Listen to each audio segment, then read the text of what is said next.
Alright guys, TacticalRab back again today. Hope you're enjoying your day so far, and today we're going to talk about the Call of Duty League format for 2021. Yesterday the league announced a really massive upgrade in a lot of people's opinion on the format for the 2020 season. We're going to run through today all of the details of it, exactly how it works. We have no dates or times as yet, but I'm going to theorise exactly what they might be for the upcoming season and why in theory really this is a massive upgrade over what we had last year. Tweet your thoughts in the comment section below as always. Like if you guys enjoyed the video, subscribe if you are new as always. Wanted to mention this as well. We got up to a nice little early Christmas present this morning of 40,000 subscribers. Remarkable stuff given how the subscriber growth has been really these past couple of months. But yes, still YouTube analytics tells me 55% of the watch time this last month has come from people not yet subscribed. If that's one of you want to keep up with all the latest CDL updates, given things are going to change very quickly from now onwards, especially with this format now coming into effect, the big red button is your best friend down below the video. So let's crack right on with things then. So yesterday the CDL comes out with this, with the start of the Call of Duty League season fast approaching. It's time to talk about the exciting changes coming to the overall structure. Tournaments are back as high stakes majors will feature all 12 teams in the Call of Duty League competing in double elimination competition. Tournament seeding will be determined by head-to-head group play matches over the course of 3 home series weeks leading up to each major. The regular season will include 5 stages, each culminating in a major tournament. During each stage, all teams will compete in 5 group play matches to determine their seed in each major. So that has been officially announced. Like last year, teams will earn CDL points for each match win throughout the season, with additional points distributed to teams based on their performance at majors. CDL point totals will be critical, with teams fighting for their spot in the 2021 season standings and a shot at becoming one of the only 8 teams to qualify for the playoffs. So yes, it's best of 5 matches, 4 versus 4, played on PC, league-approved controllers, all this type of stuff. So pretty interesting. We go back to an 8-team qualification for the playoffs. That was how it was meant to be this season for playoffs, the World Championship, the postseason, whatever these guys want to exactly call it. But this season, due to the whole pandemic situation, they decided to allow all 12 teams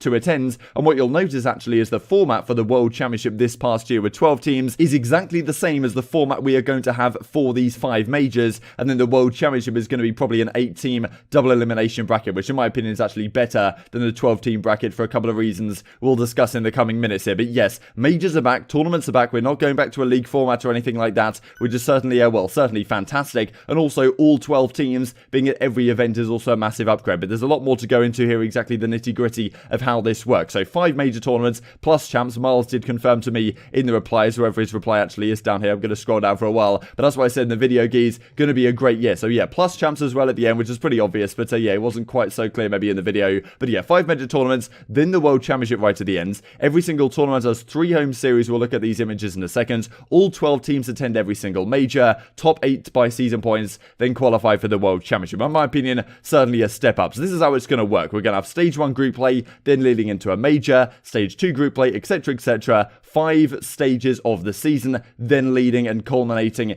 in the World Championship, with the top 8 teams by seeding getting into the World Championship based on all the points they accrued here. And this is fantastic given the fact that last year in the Modern Warfare season, we had these home series, which only 8 teams were attending. And that was really the big asterisk of the entirety of last season, right? You have these home series tournaments, only 8 teams in attendance, and it's like, okay, well, Dallas won this one, but where are Atlanta and Chicago? Okay, Florida won this one, but where were Chicago, Atlanta, and Dallas, and all these kind of questions. And well, unfortunately, that's not really what you want to see being the case. Finally, at the World Championship, we got all 12 teams at one event. This season, though, it's going to happen 5 times, and I believe every single weekend we'll probably get every single team playing in some fashion. We're going to talk about exactly how that lays out in detail in just a second here. So within the home series, we have 2 groups. So I'm not exactly sure how the groups are seeded, how they are decided. I heard some questionable things about how exactly this is done. I imagine maybe this will be based on seeding from the 2020 season, and then after the first tournament, they'll probably be seeded on the results from that, or something of that effect. They're going to be split into groups, and effectively, they're going to play a single round-robin matchup here. So Team A is going to play Team B, C, D, E, and F over the course of 3 weekends, and then as a result of that, these teams will then be, seeded in some order, and that will determine how they look in terms of the bracket play for the major playoffs at the end of that series of home series, at the end of that stage. So the major tournament, the bracket play will look like this, which you guys might, look familiar, because this is exactly the bracket that we had for the World Championship in 2020. So the idea is there's 12 teams, 8 of them start in winners, 4 of them start down in losers, and the top 2 seeds actually get 2 buys. So Team A and Team G in this example only have to win 3 series to win the major tournament, which I felt was a bit, it was a bit off for the World Championship to be able to just win 2.3 series, but for a major tournament, having played 3 home series weekends to seed you in, it probably makes more sense. And I'm quite happy with this format. I'm really just happy with the fact that we get 12 teams at every event, and well, it makes sense. So this is probably the best way to accomplish that in theory, right? So yeah, this is well, seed 1, seed 2, seed 3, seed 4, the seeds from 5 through 8, and then well, 9th through 12th, based on those 3 home series worth of seeding, then come into this major tournament. So all the home series are going to be conducted online. I'm not sure as yet what they're going to do with the majors. Maybe at some point latter half of the year they were able to do these on lab, but it certainly makes sense to me. Okay, the home series are conducted online. That's well, unfortunate, but it is what it's probably going to be for now. And then the majors, as the season goes on, it may be possible to do lands with or without fans. We'll have to see how the world develops in the coming days. But this is a major tournament. There's 5 of them throughout the season, plus the World Championship, plus the 3 home series for every single major. So this is going to be caught on pretty much all the time, and I think it is certainly a good thing for the scene.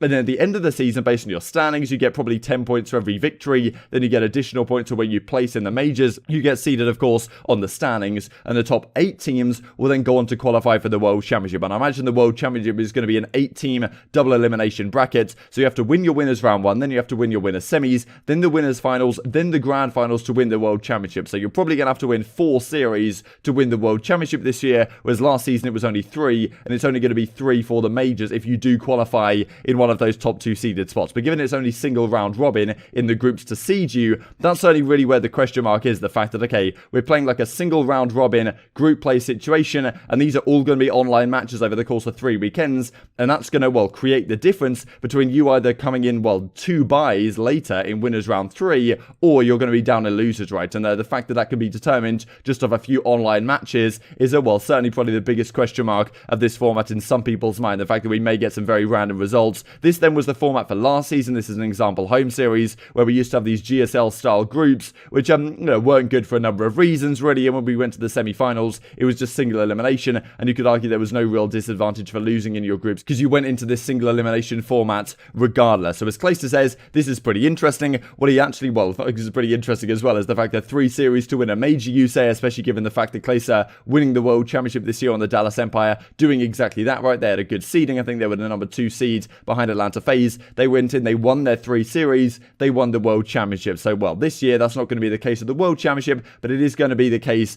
at the majors, as it does look like right now. This is another example home series I brought up from last year for effect, and this is what the playoffs look like as well. So this is effectively, as you'll see, is a very similar bracket for the playoffs in 2020 as we're going to be seeing for these major tournaments throughout 2021. So I wanted to look at exactly how this season is going to break down. So this, I brought up this like schedule thing here, or what we could potentially see for the upcoming season. The way I see this going, let's just take this for example. So what this is, I put a launch weekend in one weekend in January, and so, well, what I'm suggesting here is that we have the 3 home series back to back to back, and then the major event. So the home series, there's going to be, well, every team has to play 5 matches, which means that between the 6 teams in the group, there's 15 matches that have to be played, 30 matches in total, which means that over the course of 3 home series weekends, there are 30 matches that have to be played, therefore 10 matches per weekend. I imagine Saturday, Sunday, that means 5 matches per day. So I wonder whether they'll do Group A on Saturday, Group B on Sunday to make things a little bit easier on the eye, but at the same time, there's probably going to be 10 matches per weekend, 3 weekends in a row. And well, if you're a team in this situation, you have to play 5 matches over 3 weekends. That means that 1 weekend you're going to have to play 2, well, 2 weekends you're going to have to play 2, and 1 weekend you're going to have to play 1. So I imagine they're going to have every single team attending every single weekend in the lead up to the event. 2 of the events they play 2 matches, 1 of the events they play 1 match, and well, then they seed over those 30 matches over the course of 3 weekends, which is honestly quite a lot of Call of Duty, given that I think we used to have 13 matches over the home series more recently with 13 matches, so 5 in each group, and then 3 to finish off the job. So this time we're getting 10 matches a weekend, probably 5 matches per day for 3 weekends in a row, and then the actual major event comes around, probably a 3-day event or something. So the way I picture this going is having, well, 5 different stages throughout the season. This is, I'm just going to say this is where stage 1's going to be, then a 2-week break, then stage 2. So pretty much we don't get much time off here, right? And it's possible they could even do a 1-week break between stages. I'm thinking maybe 2 makes more sense based on how this timeline plays out here. But February, in theory, every single weekend we could have Call of Duty on, 3 of them being home series, and then the major event, and then 2 weeks off, and then it goes again, and then 2 weeks off, and then it goes again, then 2 weeks off, then it goes again. Then we finish off the final stage of the season on, well, in my timeline here, the 14th of, well, this is the weekend beginning, the 14th of August August 2021, and then in theory you take another couple of weeks off, and then you do the World Championship maybe over 2 weekends at the start of September or something like that. Or they push this back, or they bring it forward, who really knows? And well, something like this is probably what we're going to see, which means we're going to have Call of Duty on a lot of weekends this season, culminating in major events with every single team attending every single weekends, all the home series and all the major events. And well, the question really is well, how much of this is the seeding going to be legitimate, given that we've, well, only got 5 matches going to be played online to determine the seedings for each individual team. But at the end of the day, that could create some really spicy brackets. I mean, okay, one of the best teams, they actually lost one of their matches in a Game 5 Round 11 fashion. That means they're not the number 1 seed. That means they're going to have to fight through a pretty difficult bracket to make it all the way to the major tournament victory, and some of them will probably manage to do so. I also thought I'd mention this as well, given the fact that only 8 teams are making the World Championship, there is, well, not many teams to choose from, right? Because a lot of these teams now in this 4v4 era are pretty damn stacked. There's a lot of very talented players on a lot of these teams, and well, the question mark really is, okay, only 8 teams qualify for the World Championship this year, rather than it was all 12 last season. Which 4 miss out, right? Because 4 of these guys have got to miss out. It's not going to be FaZe, not going to be Dallas, not going to be Florida, more than likely, not going to be OpTic Chicago, not going to be Los Angeles Thieves, and well, really the rest of the guys, it's probably up in the air. I think a lot of people would say right now, Paris,